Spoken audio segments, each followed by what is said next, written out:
Most people believe they are fair. They believe they judge themselves and others in the same way. They believe they care about right and wrong, not about who did what. But everyday life tells a different story. Think about a moment when you did something you normally criticize in others. You were late. You snapped at someone. You broke a rule. You ignored a message. You made a choice that did not look good from the outside. You noticed it, even for a second. But then something happened. You explained it. You told yourself you were tired. You told yourself it was a long day. You told yourself the situation was different this time. You told yourself anyone would have done the same thing.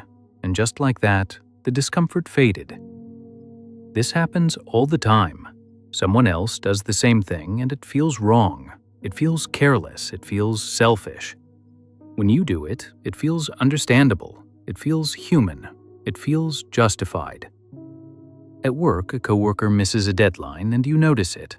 You think they should be more responsible. Later, you miss one too.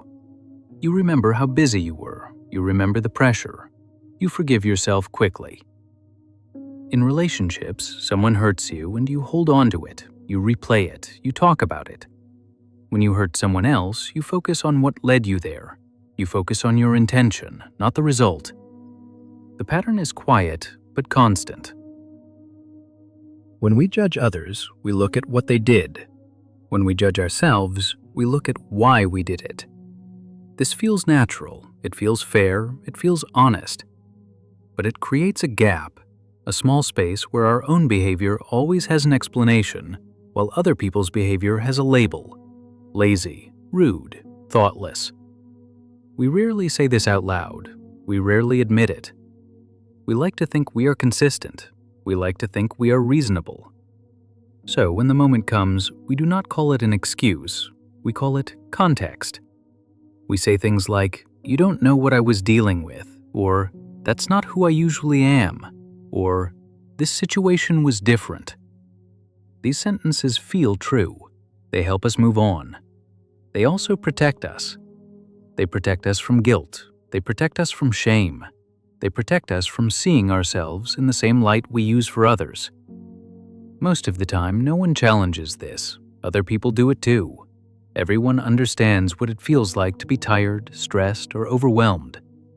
So the pattern stays invisible. But if you slow down and really look at it, something becomes clear. We're much kinder judges when we sit in the chair of the accused. We give ourselves room. We give ourselves reasons. We give ourselves time. And that feels good. It keeps our self-image clean. It keeps the day moving. It keeps us from sitting too long with discomfort. This is not about being a bad person. It is about being human. And most people already know this. They just do not like noticing it in themselves. When we excuse our own behavior, it does not start with a story. It starts with a feeling we do not want to sit with, a small pinch inside, a sense that we crossed a line, a moment where we know we would judge someone else for the same thing. That feeling is uncomfortable. It threatens how we see ourselves. Most people want to feel fair, kind, reasonable. Admitting that we acted badly, even in a small way, creates tension inside. It makes us feel split. Jung would say this is where hiding begins. Not hiding from others, hiding from ourselves. Instead of staying with the feeling, the mind moves quickly. It looks for context. It looks for reasons. It looks for anything that makes the action feel softer. The goal is not truth. The goal is relief. You tell yourself you were tired. You tell yourself you were stressed. You tell yourself the situation pushed you there.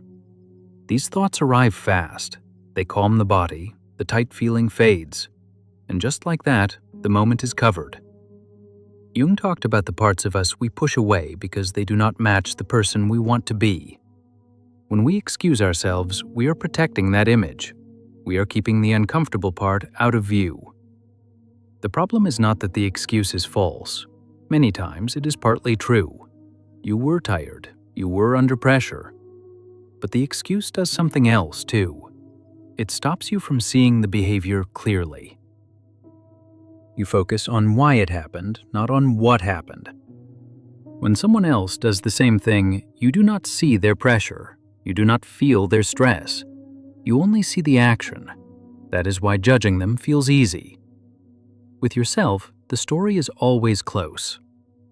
Over time, this becomes a habit. Each time you act in a way you do not like, the same move happens inside. A quick explanation, a gentle cover, a return to comfort. The part of you that feels uneasy gets quieter. Jung would say that part does not disappear, it moves into the shadow. It stays there, shaping behavior without being named. It shows up as defensiveness, as irritation when someone points things out, as a strong need to explain yourself. Excusing your behavior becomes a way to avoid meeting that shadow. It keeps your self-image clean. It keeps you from sitting with guilt or shame for too long. And because this happens quietly, it feels harmless, normal, human. Most people do this without noticing. That is why excusing ourselves feels natural. It is not about lying, it is about not wanting to look at something that makes us uncomfortable. After we hide the discomfort, we don't leave it empty. We fill it with a story. A simple one, a story that helps us feel right again. Nietzsche cared a lot about these stories. He noticed how often people explain their actions after the fact, not to understand them, but to protect themselves from feeling small or wrong. When you excuse your own behavior, the story usually sounds reasonable. You tell yourself you had a good reason. You tell yourself anyone would have done the same thing. You tell yourself this moment does not define you. These thoughts feel calming. They settle the body. They close the case quickly. The story does something important. It turns a mistake into context. It turns a bad moment into a special case. It makes your behavior feel different from the same behavior in others. When someone else does it, you see the action. When you do it, you see the reason. That difference matters. Nietzsche would say this is not about truth, it is about comfort. The story protects your image of yourself. It keeps you on your own side. Over time, the story becomes automatic. You do not sit and think it through. It appears instantly, before guilt has time to grow, before doubt can settle. You might even believe you are being honest. And in a way, you are. The reasons are real, the stress is real, the pressure is real. But the story leaves something out. It leaves out responsibility. By focusing on why you acted, you avoid sitting with what you did. You move past it quickly. You forgive yourself before you really look. Nietzsche noticed how easily people turn this into a moral rule. They say judging yourself harshly is unhealthy. They say being kind to yourself is important. These ideas sound good, and sometimes they are. But the story can also be used to escape growth. If every action has a reason, then nothing really needs to change. If every mistake is understandable, then nothing needs to be examined. The story keeps you comfortable, but it also keeps you the same. It also shapes how you see others. You become less patient with their mistakes. You expect them to do better. You assume they had a choice. With yourself, the choice is always softened. Nietzsche would not say this makes you a bad person. He would say it makes you human. Humans need meaning, and meaning often comes after the action, not before it. The danger is not the story itself. The danger is never questioning it. When excuses become habits, they stop being temporary. They become part of who you are. You start to trust your own explanations too much, and that is how double standards survive. Quietly, comfortably, without being challenged. At some point, excusing your own behavior stops being just a feeling and starts becoming a pattern. It moves from something you do once to something you rely on. This is where Machiavelli fits. He did not look at what people meant to do. He looked at what their actions created over time. When you excuse yourself, something small happens. Nothing breaks, no one calls you out. The moment passes, life continues. That calm is important. It teaches you that the excuse worked. The next time something similar happens, the excuse comes faster. You already know how to explain it. You already know how to calm yourself down. You already know how to move on without discomfort. Over time, this shapes how you behave. You learn that your actions do not need much correction as long as you have a good reason. You learn that intention matters more than impact. You learn that how you feel about what you did is more important than what it did to someone else. Machiavelli would notice the result of this. Accountability slowly weakens, not because you are careless, but because nothing pushes back.